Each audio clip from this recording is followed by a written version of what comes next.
Hello, my name is William Pintauro-Tabares, and this is for Organizational Communications 3331. I'm talking today about my paper that I did on organizational trust, servant leadership and organizational trust, and the mediating effect of the leader trust in organizational communications. Now, I've already submitted my paper, so this is the summary of my paper that I just submitted. The introduction of this article is very strange. When I found this article, I started reading it and I realized this article was not written by somebody who speaks English, because you could tell by the sentence structure, the verbiage used, it is not, I don't know how they were able to publish it because hardly any of it made sense. But I was able to decipher the majority of what it was trying to say and figure out how to write a paper around it. So basically the importance of trust in social, economic, and political organizations is what this piece is all about. And it's talking about the trust between the management, the leadership, and the employees, and talking about what were the indicators or what is the evidence behind the servant leadership methodology. It's talking about the development and empowerment is given the relationship between leaders and followers, and all of my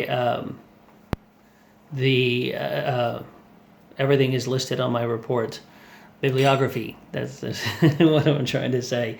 It gives many different examples of the servant leadership theory and how it's been implemented for many centuries, but is only been recently studied since, let's see, 1999 by Loeb.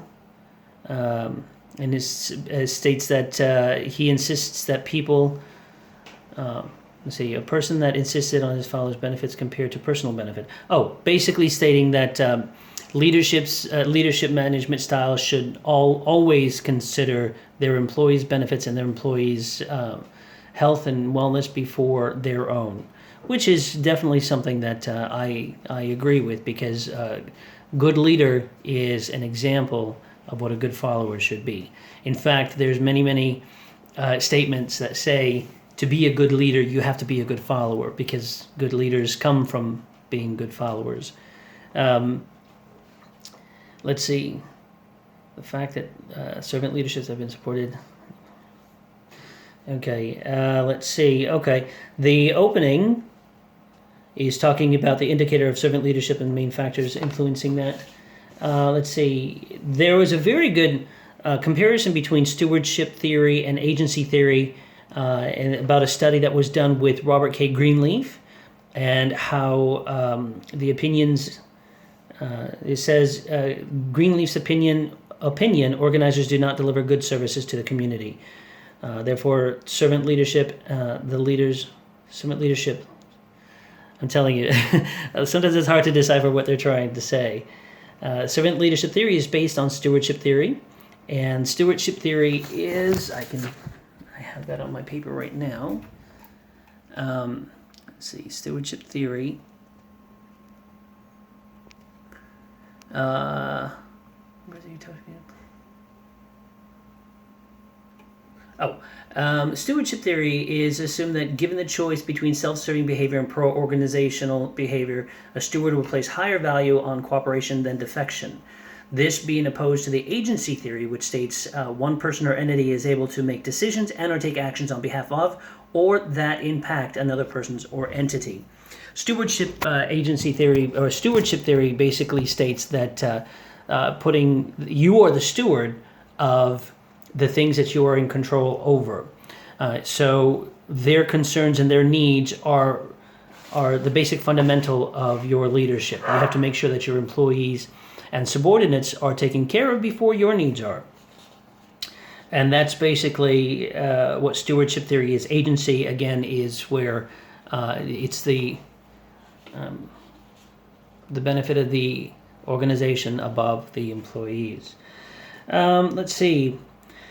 There was a very good comparison or explanation of the democratic or participative leadership style, in that Greenleaf also believes that the servant leadership is based on service philosophy, and the servant leaderships prefer the empowerment, trust, cooperation, ethical, and use of power that serves to others rather than other things. So that's I found that to be a very good description of the the participative leadership style.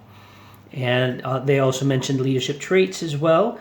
Talking about organizational trust, there is a very good example of Friedrich Taylor's classical management theory that I saw, basically stating that low level of trust makes remove the open communication. So basically what they're trying to state is that if employees cannot trust their leaders, their management, their supervisors, then they are in turn unwilling to contribute ideas or information or things like that to as far as the running of the organization is concerned. And that's Friedrich Taylor's classical management theory, is that it is a downward management. This article talks about trust quite a bit, and it's basically giving hypothesis development, the interaction patterns, supervisor-subordinate trust, overseers relationship, things like that. I also included facts, charts or figures talking about the methodology and the measures. And I'm going to go quick because I'm almost out of time. And in my conclusion, I talked about, I just summed up pretty much everything that the whole article was about. And then let's take a look. I'm also supposed to talk about, let's see.